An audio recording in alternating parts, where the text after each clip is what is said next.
Hey everyone, welcome back to Culture Reforged. Today we'll be taking a look at the Marvel Legends Sylvie from the Watch Your Build a Figure wave.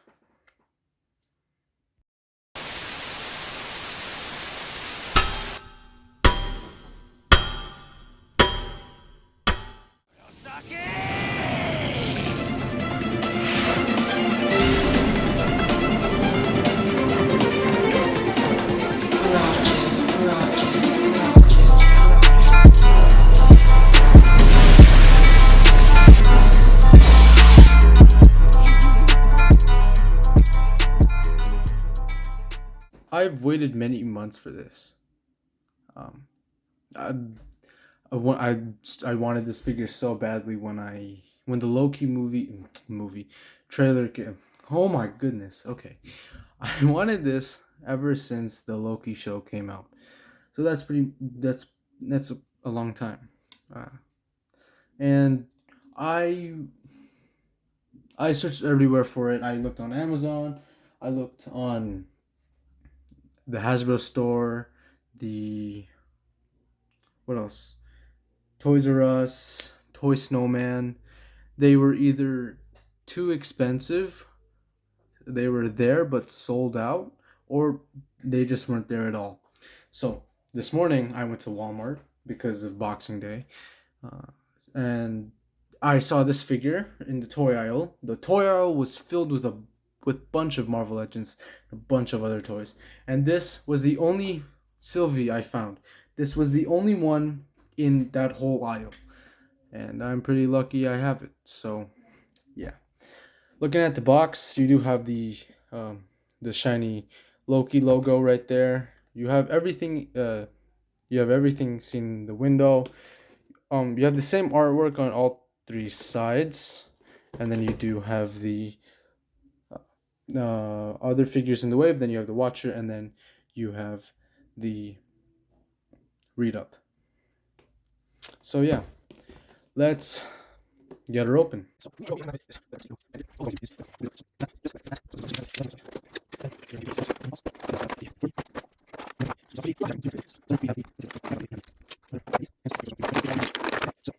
Okay, this now that the figure's out of the package, I actually really like this. I've always loved it, uh, but I do have a few gripes with it. Now we'll talk about that in a minute. But yeah, I think we'll go look at the accessories first. So here are all the accessories on the screen right now, and it actually comes with a little bit. So we have two pairs of hands. One open, not even two pairs. Anyway, one open hand for her enchanting. One fist hand, right? This hand, and I actually really like the paint, and there is like a detail there, which I think is pretty cool. It's on all of the hands, so yeah. And then she has her gripping hands. They're both vertical hinges, while the other ones are horizontal. And the paint from the front is nice, but then when you get inside of the hand, there's barely anything. There's literally nothing inside of the hand. Even on this one, there's like no paint there. But it's actually still pretty decent. So yeah, then we have her little dagger sword. And I think it's pretty nicely detailed. There's a bit of green. There's gold. I also like the teal uh, blade, and then for the um,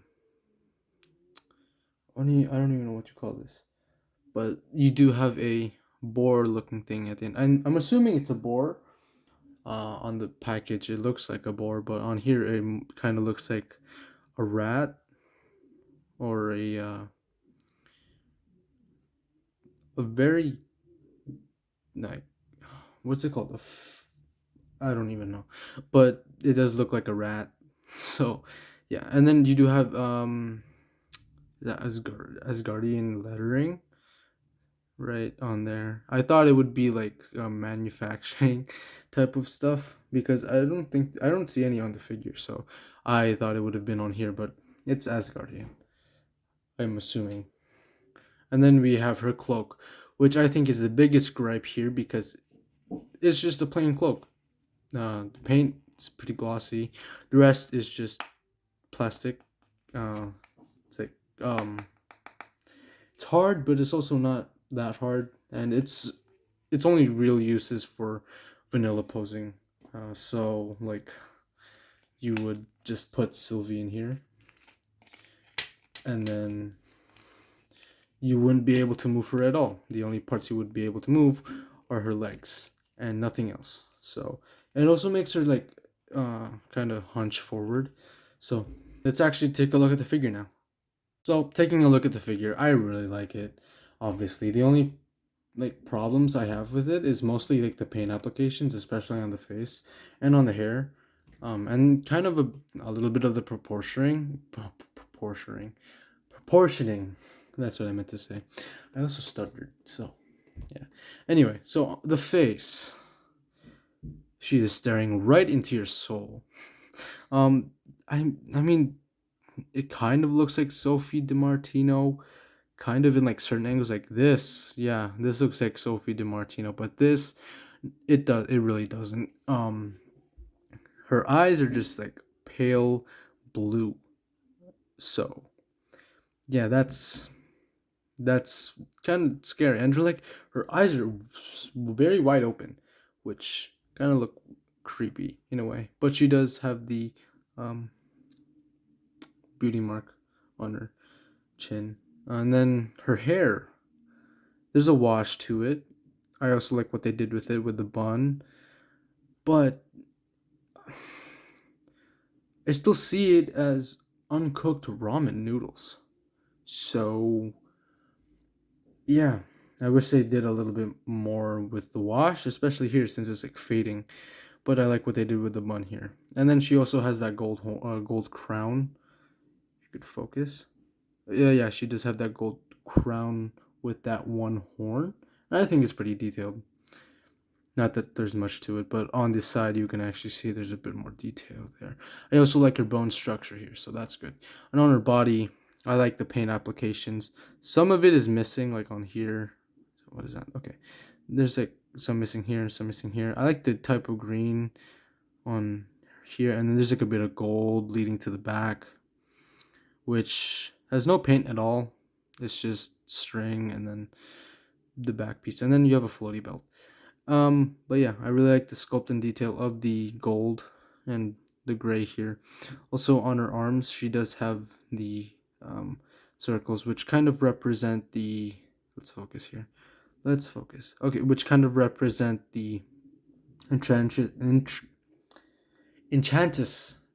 Did I say? I don't know. I think enchantress. Oh yeah, okay. Enchantress character. I think I said that right. Character in the comics. So yeah. Um, and then everything else is just plain from from the waist down. Just regular baggy pants and then military boots. So yeah, on to the articulation. So for her articulation, she can look up that far, and she can look down that far. Her head is on a double ball peg, so they're doing like a new thing with it. She does have nice tilt and swivel, and also when you're taking the head off the body, the peg is actually connected to the head. So then when you would take it off, the peg would come off with the head. So just be careful because the neck is pretty thin, and yeah. Also, I just realized that they didn't paint any of the skin over on her neck. It's just plain black. So yeah, that's another thing. And then anyway, I did this okay. So her arms can go out barely 90. It can't even go up to 90. It has it can go full 360 with just a lot of detents. And then she does have the hinge and swivel at the elbow. I like how it went more than a bit over. I like how it went over 90 degrees. And then she does have like I said, with the gripping hands, it does have a vertical and the swivel. And then for this hand, it's the horizontal. And same with the enchanting hand. For her torso, she can go forward that far, which is actually surprising. That's really cool. And then she can go back that far. she does have some tilt. I can tilt her more to this side than this side. Oh, never mind. And then she does have a swivel, but on the swivel, you can kind of hear clicks. Let's see if I can get up to. Okay, let's see if I can get it up to the mic. You can hear that, right? Like the little clicks. Now it's not coming. Now it's not coming anymore. Oh my goodness! Now it's not even going. Oh wow, that's great. Maybe it's because I loosened it up. Anyway, she does have a floaty belt, where you can actually store the weapon. So that's pretty cool. So yeah, that's cool. And then her legs can go out that far, and then she can kick forward that far. It can't go 90. She can't kick back at all. She does have a thigh swivel, and then double jointed pinless knees. Like in my previous videos, it's saying a double. So that's cool. Also, when you're bending the top, these are very like tight, the knees. So then, once you're like bending it, you see like a little gap in here. Like I feel like it's gonna break. So just be careful on that. But otherwise, it's okay. And then out of the package, you do have these loose boot swivels, and then boot swivel, and then we have the she can go back that far, forward that far. You do have a lot of gap there though, and then you have the ankle rocker or ankle pivot. So yeah, that's her articulation, and then we'll move on to the measurements. Measure out this figure. We have not my ruler, my brother's ruler. Yeah. Anyway, she does stand well at the top of her bun. She stands just at 6 inches, and then on centimeters, she is at like a bit under. I think that's a bit under 15 centimeters at the top of her head, and at the top of her bun, it goes over 15. I guess. Yeah, it goes over 15. Anyway, for the comparisons, first we have my Miles Morales. He does stand a bit shorter than her. Obviously, he's just a kid, but yeah, I also did make a jacket for him, which is pretty cool. Then we have our headless Finn. I feel like he's gonna become a signature figure on this channel. So yeah, it's bootleg too. I also took off the jacket. So then we have Batman. Ben Affleck.